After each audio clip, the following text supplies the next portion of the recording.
welcome to the Webcast for Wednesday, January 1st, 2025. I'm South Ops meteorologist Jonathan O'Brien. Visible satellite on this first day of the new year shows the marine layer, while still present, is even shallower this morning, with low clouds and fog mainly confined to the coast from LA County southward. There are once again a lot of high clouds around as well, and some of those will be with us through the day, providing filtered sunshine. We continue to see some light and localized north to northeast winds in the Southern California mountains this morning. Here's a look at the latest wind observations with the gust values shown in red. I filtered it to just show stations gusting above about 20 miles per hour, and there are once again very few of them, so the winds remain a pretty much non-factor for the most part. But it is still very dry out there. Take a look at the expected minimum RH values today.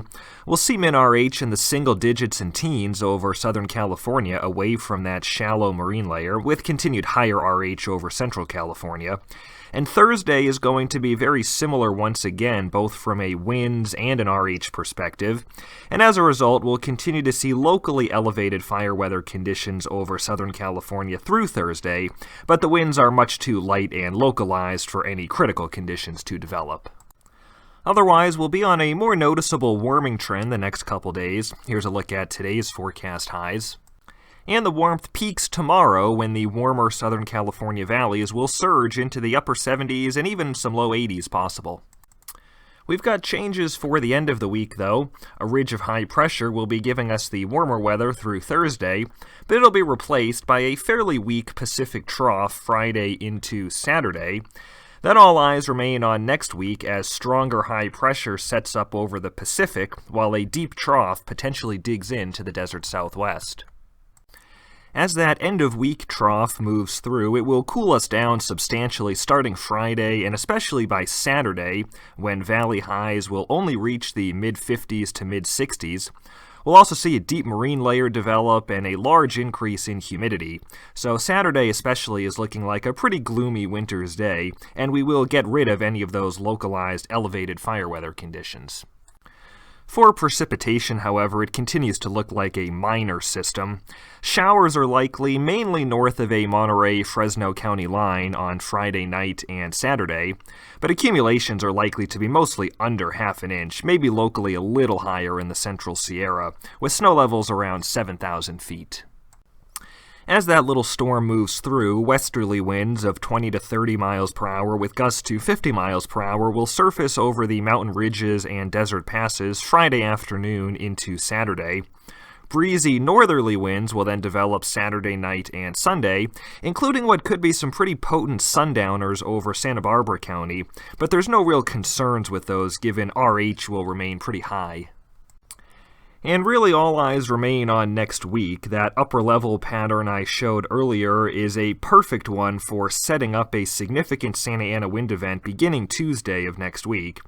And models have been in pretty good agreement on that for a few days now, but it is still almost a week away, and so there's still quite a bit of uncertainty. Nonetheless, here's the latest wind gust projection from one of the main models that we look at, and it's continuing to show a very high-end Santa Ana event. I would say the potential for a moderate to strong, dry, and potentially long-duration or multi-part Santa Ana event next week is growing, but it's still very far from set in stone, and we'll have a lot of details to iron out in the coming days.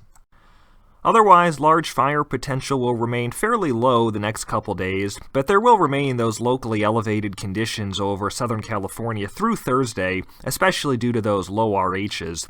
We saw a number of new starts last night with the New Year's fireworks. That's usually more of a 4th of July issue, but thankfully the winds are not strong, where some of those fires may have been very challenging.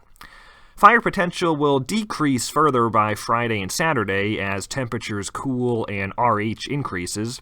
Dead fuel moistures will lower substantially away from the San Joaquin Valley through Thursday, especially the finer fuels.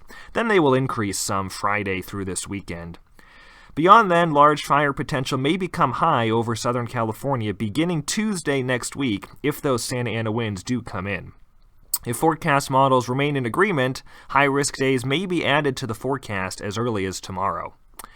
And that's it for today's webcast. Thanks for joining us. Wish you a happy new year, and the next webcast will be on Thursday, January 2nd.